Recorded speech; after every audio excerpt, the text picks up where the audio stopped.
মিষ্টি কুমড়োর আড়ালে কাফ সিরাপ পাচারের চেষ্টা। নিষিদ্ধ কাফ সিরাপ সহ দুজনকে গ্রেফতার করলো এনজেপি থানার পুলিশ। ধৃতরা হলো রোহিত প্যাটেল এবং রমাকান্ত কোল, মধ্যপ্রদেশের বাসিন্দা।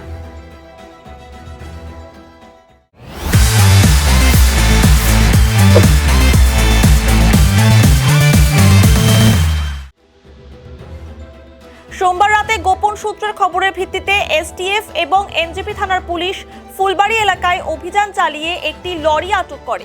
এরপর গাড়িতে তল্লাশি চালিয়ে প্রায় 36,000 বোতল কাফ সিরাপ উদ্ধার হয়। ঘটনায় গ্রেফতার করা হয় দুজনকে। পুলিশ সূত্রে খবর, মিষ্টি কুমড়োর আড়ালে অবৈধভাবে কাফ সিরাপ ইন্দোর থেকে ত্রিপুরাতে নিয়ে যাওয়া হচ্ছিল।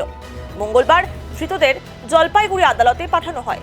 গোটা ঘটনার তদন্ত শুরু করেছে এনজেপি থানার পুলিশ।